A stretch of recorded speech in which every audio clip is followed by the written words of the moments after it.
Bem-vindos a mais um vídeo e hoje eu trago para vocês esta maravilha que é Violeta, o novo livro da Isabel Allende. Mas antes da gente falar dele, Brasil, bora para os recadinhos do coração? Você já se inscreveu no canal? Não? Então aproveita, se inscreve, toca o sininho aí para ficar sabendo assim que sair um vídeo novo. E lembrando que se você quiser comprar Violeta, tem o meu link da Amazon na descrição do vídeo, tá, gente? Vocês não pagam nada mais por isso, mas me ajudam com uma pequena comissãozinha. E bom, gente, 2022 é um ano muito importante, cheio de comemorações na vida da Isabel Allende, né? 2022 marca os 40 anos da publicação de A Casa dos Espíritos. Em agosto, essa escritora incrível e maravilhosa vai completar 80 anos de vida, né? Uma data aí muito significativa. E em janeiro desse ano, ela lançou seu novo livro, Violeta, que aliás foi um lançamento simultâneo no mundo inteiro,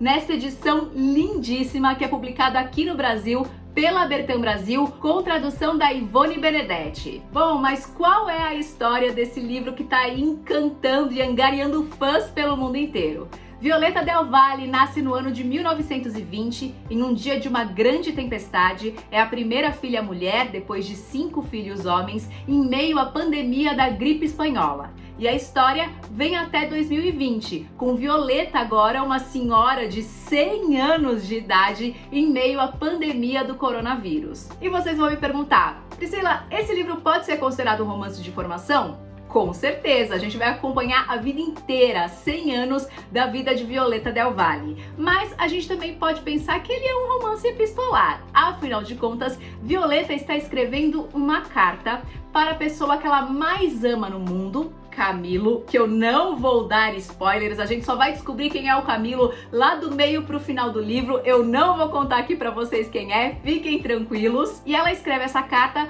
como aí uma forma de uma confissão, um testemunho, ou como ela mesma diz, até mesmo um testamento. Camilo querido, a intenção destas páginas é deixar-te um testemunho, pois creio que em um futuro distante, quando estiveres velho e pensares em mim, tua memória falhará, porque sempre andas distraído, e esse defeito se acentua com a idade.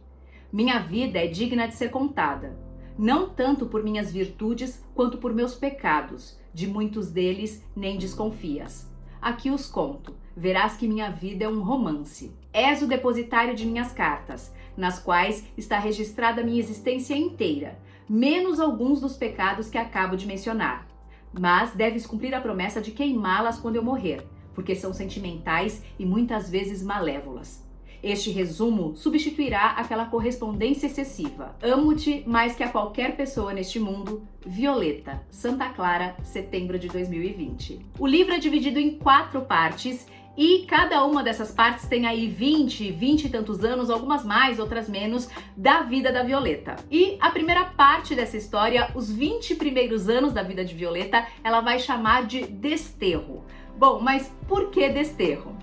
Violeta Del Valle, como vocês podem bem imaginar aí, quem já leu A Casa dos Espíritos, é mais uma integrante do clã da famosa família Del Valle. A gente vai descobrir que Violeta é neta da Nívia e do Severo, consequentemente sobrinha da Clara. O pai da Violeta, Arsênio Del Valle, era um dos 15 filhos da Nívia e do Severo e, inclusive, Violeta mora no casarão dos Del Valle, Brasil. Então a Violeta nasce e cresce nessa classe privilegiada que não sofreu nada com a questão da gripe espanhola, muito por conta dos cuidados que o pai dela teve, né? O pai dela era um homem muito bem informado, que sabia tudo o que estava acontecendo com relação à pandemia da gripe espanhola pelo mundo, ele lia muitos jornais estrangeiros, então quando a pandemia chegou neste país latino-americano, ele estava muito bem preparado, ele já sabia que medidas tomar, então eles não sofreram as consequências dessa pandemia. Que, aliás, né, falei neste país latino-americano, porque assim como em A Casa dos Espíritos, não é citado, não é falado o nome do país onde se passa a história de Violeta. Mas, obviamente, nós, fãs de Isabel Allende, a gente já automaticamente coloca ali o Chile como lugar que a história se passa, né? E ela vai crescendo nesse ambiente muito privilegiado, sendo cuidada ali quase que exclusivamente, exaustivamente pelas duas tias, Pilar e Pia, irmãs da mãe. E, aliás, a mãe da Violeta, Maria Grácia, diferente aí do que a gente está acostumado nas obras da Isabel Allende, né? Ela não era uma mulher que tinha, assim, uma ligação forte com os filhos, aquela mulher que era grudada nos filhos, né? A Violeta até diz que a mãe era aí um pouco distante. As tias, em compensação, eram completamente apegadas à menina. Violeta diz que as tias a mimaram tanto que quase arruinaram seu caráter, até que quando ela faz 5 anos, o pai resolve contratar uma preceptora inglesa, Miss Josephine Taylor, para educar Violeta. Miss Josephine Taylor era uma jovem de 20 e poucos anos, com uma história de vida assim muito triste, completamente desastrosa, mas que operou milagres na vida e na educação da menina. E apesar da família ter passado ilesa pela crise da gripe espanhola, quando veio a Grande Depressão, causada pela quebra da Bolsa de 29, eles foram atingidos em cheio. O pai da Violeta, Arsênio, era um homem de negócios, era uma pessoa que sabia fazer dinheiro, mas ele fazia as coisas aí de uma maneira bem esquisita, completamente errada, e eles acabaram perdendo tudo. O irmão mais velho de Violeta, José Antônio, assumiu a responsabilidade de cuidar aí financeiramente da família, né? E depois de uma grande tragédia, eles são obrigados a mudar para uma região pobre e remota do país, onde fica o sítio de Santa Clara, que pertence aos pais de Teresa Rivas, uma grande feminista e uma mulher muito próxima de Josephine Taylor. E é nesse vilarejo pobre, numa cidade remota, no meio de um país latino-americano, que a Violeta vai crescer e atingir a maioridade, e que ela também vai começar a entender, a enxergar a vida por outros pontos de vista. Ela deixa a inocência para trás e começa a conhecer uma realidade até então desconhecida e muito longe da sua realidade, né? Ela vai começar a conviver com pessoas que passavam necessidades, pessoas que passavam fome, crianças que não frequentavam a escola porque não existia a escola. Ela vai finalmente compreender o verdadeiro passado dos povos indígenas da região,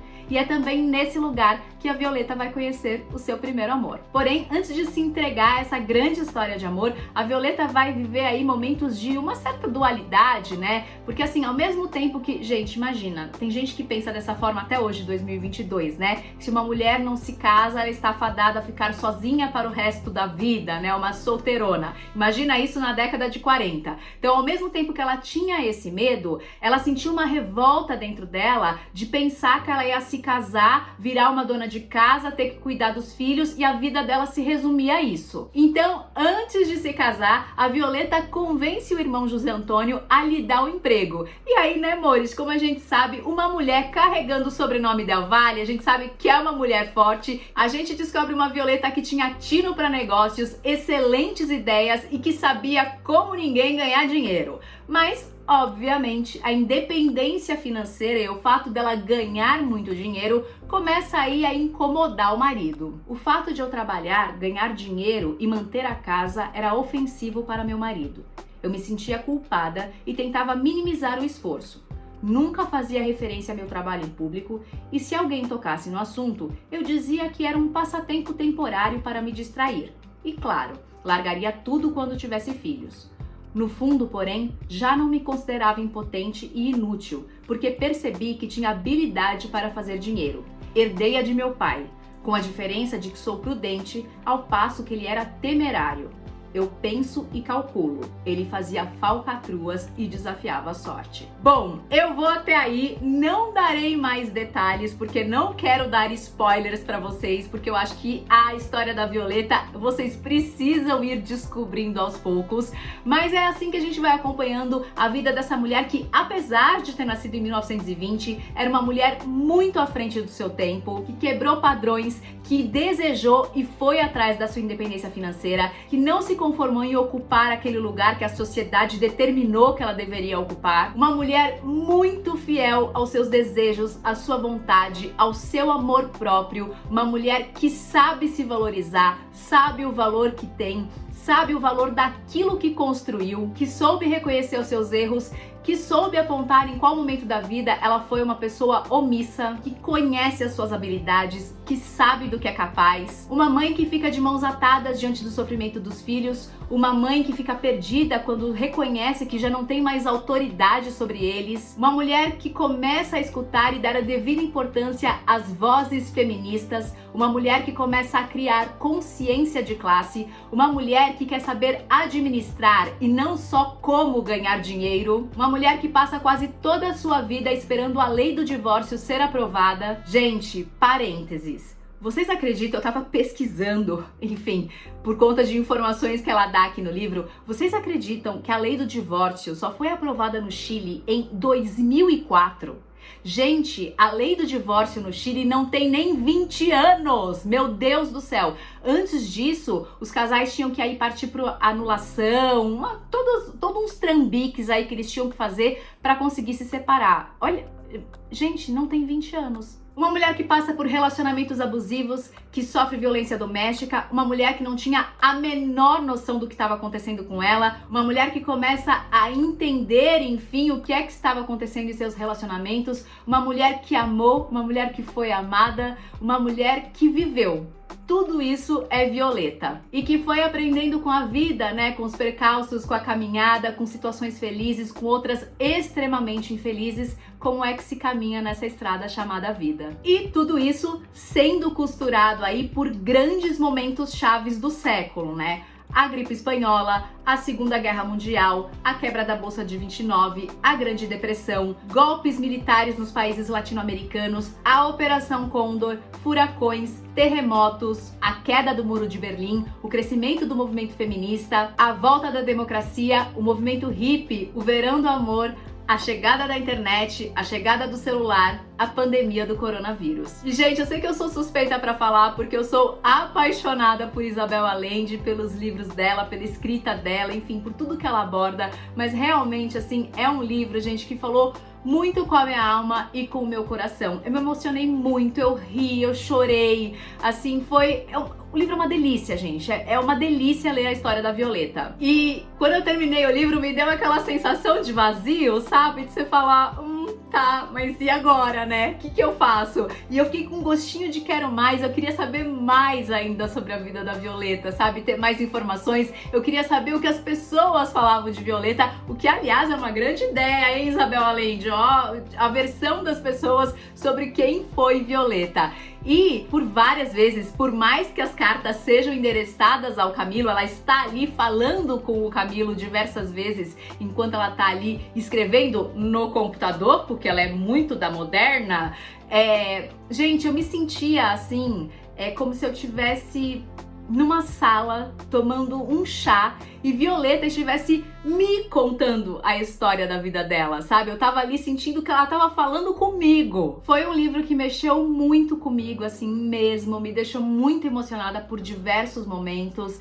E eu acho que você vê o nascer, né, o crescer, o envelhecer, o morrer, tudo o viver de uma pessoa é algo muito tocante, muito emocionante. E principalmente a forma como a Isabel Allende faz tudo isso, né? De uma forma muito delicada, muito humana, que toca realmente na nossa alma. E pensando na obra como um romance de formação, gente, é muito interessante você ver, assim, a forma como o pensamento, as ideias, a maneira de olhar a vida da Violeta vai mudando. É muito interessante você acompanhar essa mudança, né, do olhar dela para as coisas junto com ela. E uma das coisas que eu mais amo, e eu acho que é um desejo da maioria das pessoas, pelo menos meu é um grande desejo, é que a Violeta, gente, ela vai se modernizando, né? Porque tem gente que, enfim, vai envelhecendo, vai ficando cada vez mais cabeça dura, né? A Violeta não, gente. Quanto mais ela envelhece, mais aberta a cabeça dela vai ficando, assim, sabe? E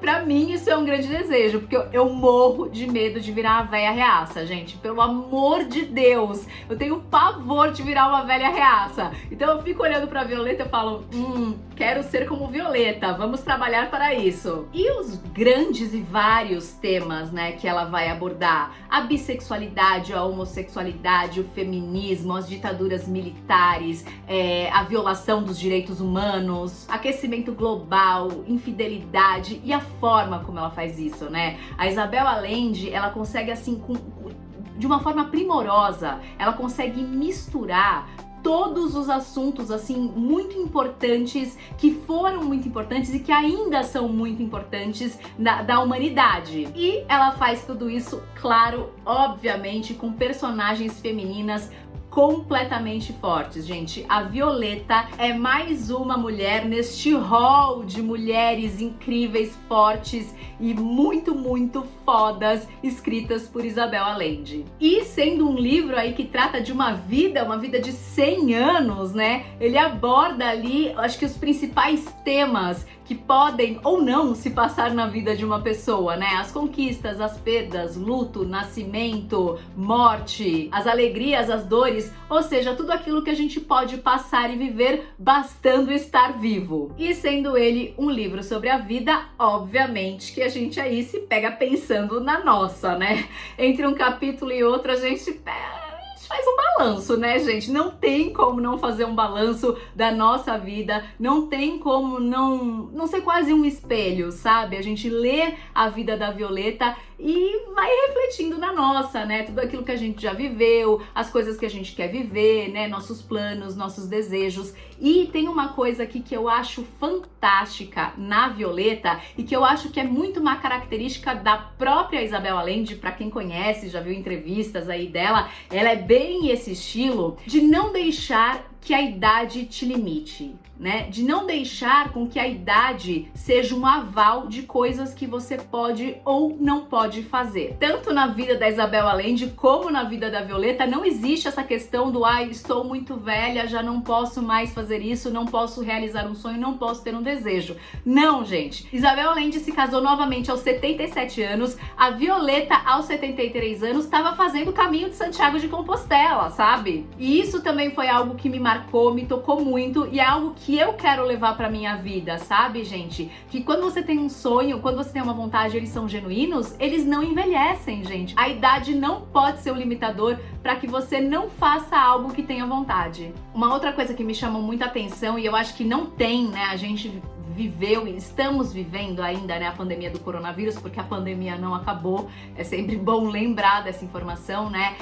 Não tem como a gente passar ileso quando ela fala sobre a pandemia da gripe espanhola, porque são muito parecidos, né? Tudo muito parecido, né? Os hospitais de campanha, a forma como as pessoas se contaminavam, os mortos, as valas comuns. Outra coisa que eu adorei na história é que em determinados momentos ela fala muito da Noruega e dos Estados Unidos. Então a gente sai um pouquinho desse eixo latino-americano, né, que a gente tá tão acostumado nos livros da Isabel Allende, e eu adorei ver esses países, saber um pouco mais esses países através dos olhos e da história da Isabel Allende. Outra coisa que eu amo que tem em Violeta, assim como tem em várias outras obras da Isabel Allende, que eu adoro, sou apaixonada, é que às vezes você tá ali lendo e tal, e aí ela te joga uma informação e sai correndo. Ela joga uma informação, ela joga uma bomba, você fala, oi, amada, como é que é? Volta aqui pra explicar. E ela só vai explicar, tipo, 100 páginas depois. Gente, eu amo quando ela faz isso. Se tem mais alguém aí que ama, então fiquem tranquilos, porque em Violeta isso também acontece e eu adoro. Eu acabo com a minha unha, que eu fico ali, ó, roendo, tipo, ansiosa, vou falar, meu, como é que essa mulher joga essa informação assim do nada e sai correndo? Mas eu amo quando ela faz isso. Tem também algumas outras coisas que eu adoro, por exemplo, bom, a Violeta tá escrevendo a carta pro Camilo, né? E aí, de repente, ela começa a dar uma divagada, assim, ela começa a falar sobre coisas que teoricamente não tem nada a ver do assunto que ela tá abordando naquele momento. Ela até fala, acho que eu tô divagando e tal. Gente, eu adoro isso, eu adoro. Primeiro porque dá realmente uma impressão de conversa, uma impressão de troca, né? Eu acho que deixa mais rico. E segundo que a gente tem a impressão que ela tá falando com a gente, né? Fica ainda mais próximo. Bem como eu notei, assim, que tem uns momentos, por exemplo, toda vez que ela se refere ao irmão, apesar de que ela tinha, né, 5 irmãos, mas ela acaba tendo mais contato mesmo com o irmão mais velho dela, José Antônio. E toda vez que ela fala dele, ela fala, meu irmão José Antônio. Ela nunca fala José Antônio ou meu irmão. Não, é sempre meu irmão José Antônio. É assim que ela se refere a ele. E tem uma coisa também ali que acontece com a Miss Josephine Taylor, a preceptora dela, né? Na maior parte das vezes, a Violeta se refere a ela como Miss Taylor. Miss Taylor, Miss Taylor, Miss Taylor. Mas em alguns momentos assim que a Violeta ou ela tá falando de algo muito íntimo, quase um segredo, ou ela tá ali demonstrando um momento de muita fragilidade, ela se refere a Miss Taylor como Josephine. E essas coisas assim, gente, podem até para algumas pessoas parecerem bobagem, ou às vezes até são realmente bobagens, mas elas acabam dizendo tantas coisas, sabe? São coisas que às vezes as pessoas nem percebem, que elas passam assim, imperceptíveis, mas elas colaboram e muito para deixar o pensamento da personagem ainda mais rico e mais humanizado. E agora, faço uma pergunta para você que já leu o livro. Bom, o povo que já tá por aqui sabe que eu adoro descobrir signos de personagem. É isso, a minha vida, eu fico aqui, ó, matutando, eu fico encontrando brechas para achar signos de personagem nas histórias.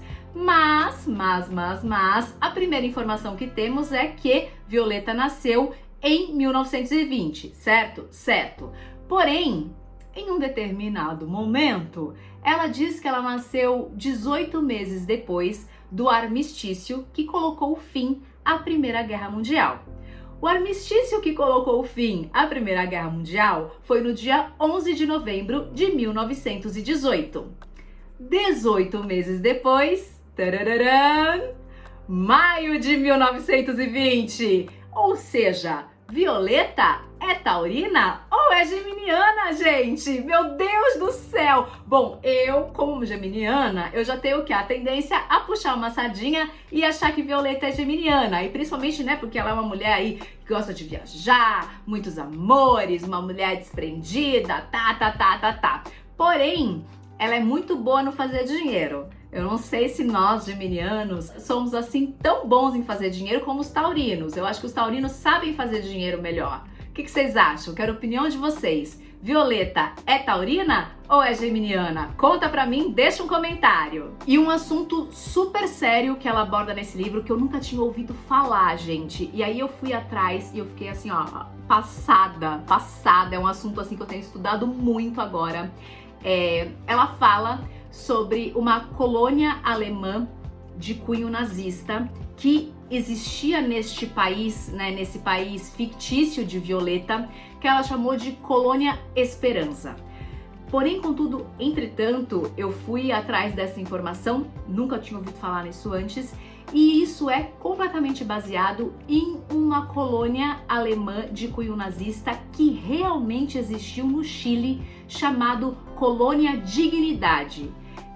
Ela foi fundada em 1961, ela funcionou de 1961 até 2007 e ela foi fundada e comandada por Paul Schaeffer, um ex-militar nazista que ainda na Alemanha, depois da Segunda Guerra Mundial, foi acusado de assédio sexual contra crianças e adolescentes em uma casa de apoio que ele montou, né, para jovens carentes em uma pequena cidade da Alemanha. Ele tinha, inclusive, até um mandado de prisão expedido na Alemanha quando ele conseguiu fugir para o Chile, a convite, se eu não me engano, de um embaixador, e ele traz com ele 300 colonos alemães e eles se firmam aí numa pequena cidade perto de Parral, ali bem no meio do Chile, a 400 quilômetros mais ou menos, né, da capital do Chile, Santiago, e é num lugar assim muito ermo, que em volta não tinha quase nada, o que tinham eram pessoas assim extremamente pobres, e eles se instalam nesse lugar e fundam a Colônia Dignidade. Era uma colônia católica, né, fervorosa, então ali uma das regras era louvar a Deus, né, o trabalho, a disciplina, e eles queriam projetar para o mundo uma imagem de perfeição, né, de perfeição, de harmonia, de pessoas que viviam em uma colônia fechada, mas que tudo funcionava, que tudo era perfeito, e visto de fora realmente parecia ali um lugar perfeito, um pedacinho do paraíso no meio do Chile. Porém, os colonos viviam em um sistema autoritário, onde as famílias eram separadas, pais e filhos não podiam ter mais contatos, inclusive as crianças às vezes nem sabiam quem eram seus pais.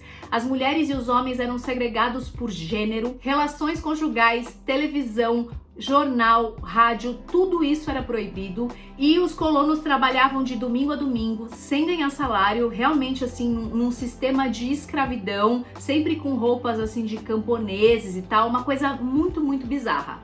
E obviamente, passado algum tempo, começaram aí a correr boatos novamente sobre crianças e adolescentes que estavam sendo abusadas sexualmente por Paul Schafer. E aqueles que se revoltavam com o sistema, como a colônia funcionava, ou os meninos, né, porque o Paul Schafer, a questão dele era com os meninos que se revoltavam por terem sido abusados e tudo mais por eles recebiam tratamentos de eletrochoque, remédios muito fortes e por várias vezes esses meninos eram sedados. E como se não bastasse todo este horror, né? O ditador Augusto Pinochet tinha relações estreitas com Paul Schafer e quando a ditadura militar foi instaurada no Chile em 1973, a colônia de Dignidade virou também um centro de tortura. A colônia trabalhava em conjunto com a DINA, a polícia secreta, né, do Pinochet, e várias investigações afirmam que diversas pessoas foram presas, torturadas, mortas e desapareceram de dentro da colônia Dignidade. A colônia era praticamente um estado dentro do estado, gente, assim, era como se fosse um país à parte dentro do Chile, mas que tinha muita, mas muita influência, era muito forte fora, apesar deles serem ali uma coisinha muito fechada. E ela operou impunemente durante muito tempo, mesmo depois, quando a democracia já tinha sido restabelecida no Chile. E, gente, mais uma cerejinha nesse bolo, a Agência Central de Inteligência chilena tem evidências e documentos de que Josef Mengele, o anjo da morte, né, o famoso médico que fazia experiências com judeus em campos de concentração durante a Segunda Guerra Mundial, principalmente em Auschwitz, que ele passou a temporada na colônia Dignidade. E aí, segundo arquivos e pesquisas, a embaixada alemã em Santiago sabia de tudo que se passava lá, porque alguns colonos, algumas pessoas conseguiram fugir. Eles sabiam sim dos casos e denúncias de assédio sexual, né, que essas crianças e adolescentes acusavam Paul Schafer.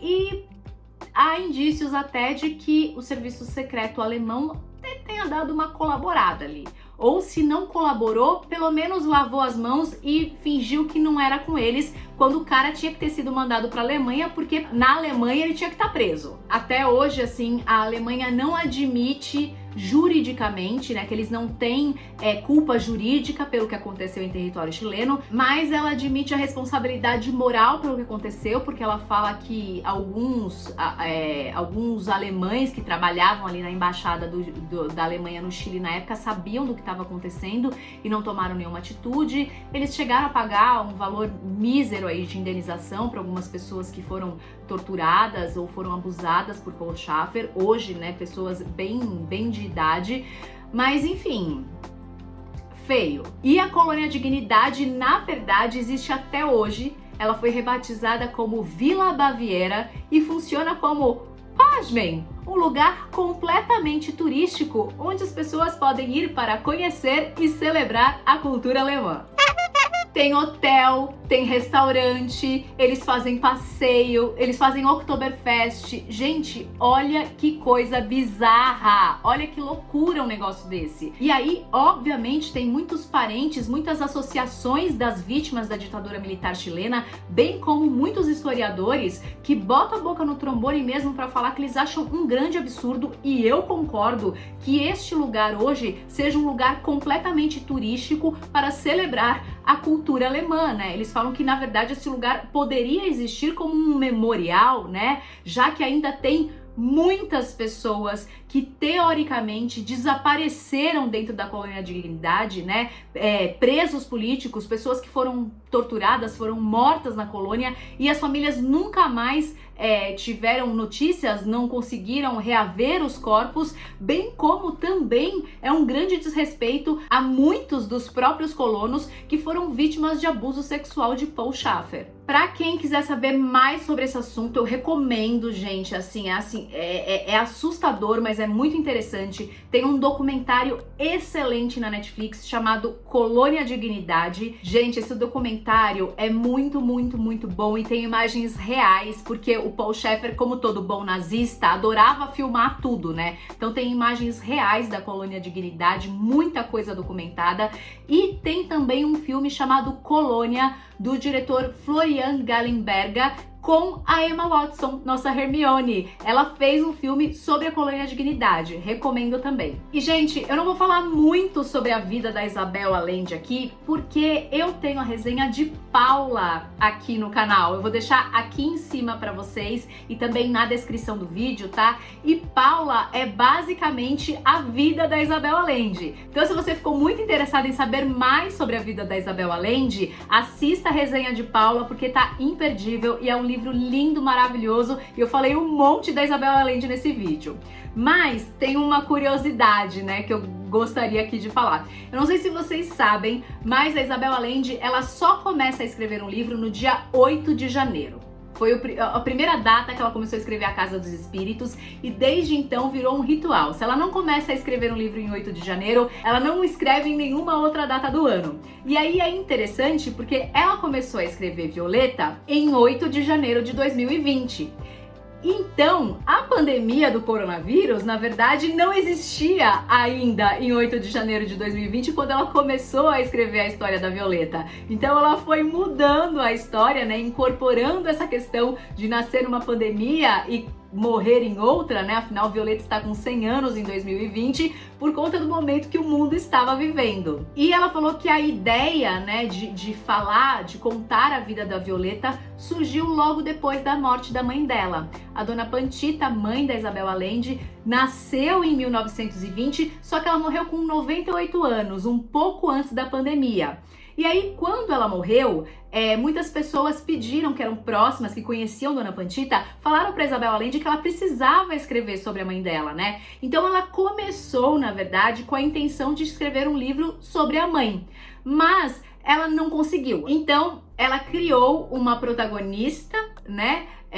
Que ela disse que tem algumas características da mãe, que se parece muito com a mãe, né? Ela fala que Dona Pantita era uma mulher muito inteligente, que tinha grandes ideias, muito talentosa, muito forte, muito bonita, mas que infelizmente nunca conseguiu ser independente financeiramente. E que isso foi uma frustração na vida da mãe dela. Então a Isabel Allende criou a Violeta, né? Esta mulher que ela diz que a mãe dela gostaria de ter sido. Essa mulher que, através da independência financeira, conquistou a sua liberdade. E aí, enfim, nas inúmeras entrevistas que eu vi da Isabel Allende falando sobre Violeta, alguém perguntou pra ela por que Violeta, né? Por que colocar o nome, como que ela escolheu o nome dessa personagem e por que colocar o nome da personagem como título do livro. E aí ela explicou o seguinte: que ela gosta da forma como a palavra Violeta soa, né? Ela falou que tem um som que é muito agradável ao ouvido dela. 2, que ao colocar Violeta como título do livro, ele não precisa de tradução, na verdade, né? Como ele foi aí um lançamento simultâneo no mundo inteiro, é o nome de um livro que não precisa ser traduzido e nem deve, já que é o nome da personagem. E que, além disso, por si só, o nome já carrega a cor do feminismo. E tem também uma questão que ela falou sobre Violeta Parra, que era uma cantora chilena muito importante, uma mulher muito forte, que também chegou a ser uma forma de homenagear a Violeta Parra, que eu acho que era uma mulher que ela gostaria de ter conhecido, algo assim, ela falou em uma dessas entrevistas, que agora eu não me lembro direito. Mas, gente, eu tava vendo, eu acho que em quase todos os lugares do mundo em que esse livro foi lançado, a capa é praticamente a mesma. Às vezes muda a cor da fonte, tem alguns lugares que ele é inclusive na cor violeta.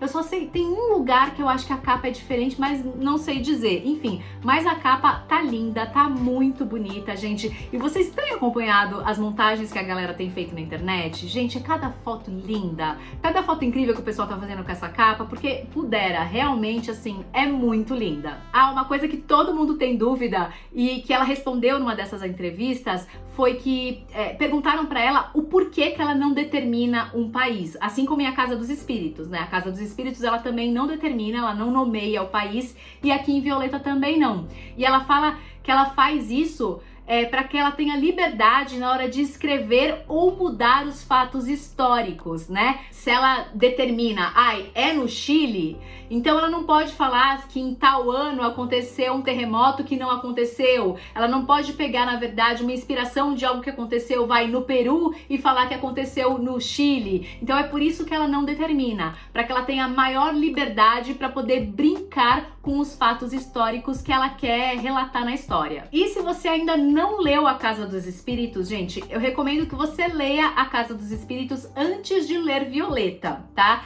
Não é que você vai ficar perdido, nada disso. É só porque eu acho que talvez você aproveite melhor, seja uma leitura mais prazerosa, porque aí você já sabe alguns segredinhos, alguns macetezinhos que estão em A Casa dos Espíritos. Enfim, gente, foi um livro que eu amei, de uma escritora que eu amo.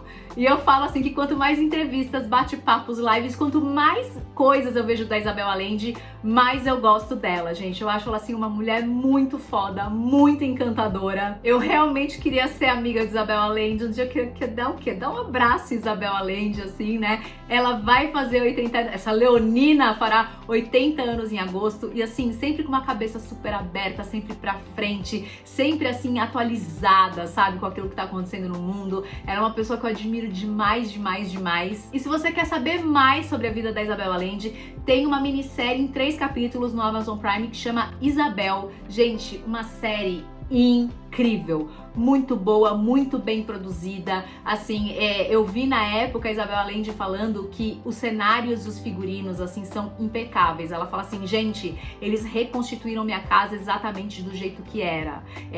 Tenho peças de figurino que é exatamente aquilo que eu tinha. Assim, uma baita minissérie, gente, muito bem produzida, com a Daniela Ramírez no papel da Isabel Allende. Recomendo, assistam, é muito, muito, muito legal. E fofoca pros fãs de A Casa dos Espíritos, numa dessas entrevistas aí que eu tava vendo da Isabel Allende, ela contou ao Brasil que eles estão produzindo uma série de A Casa dos Espíritos. Meu Deus do céu, meu Deus! Porque, eu confesso que eu não gostei do filme de 94, o filme? Eu não gostei do filme não, hein? Eu não gostei do filme, gente. Não gosto do filme. Agora, a série, gente, vai ser bafo, hein? Vamos aguardar. Bom, é isso, Brasil. Eu espero que vocês tenham gostado. Deixa um like aqui pra mim, pelo amor de Deus. Não sai desse vídeo sem deixar o like, hein? Que é isso aí, que vai fazer ele chegar em outras pessoas. Me conta, você já leu Violeta? Você também é fã da Isabel Allende? Você ama? Deixa um comentário aqui pra mim. Lembrando que tem o link da compra na descrição do vídeo. E você não paga nada mais por isso. Sou eu que ganho uma comissão para continuar com o canal. É isso, meu povo. Obrigada, um beijo. Até o próximo livro.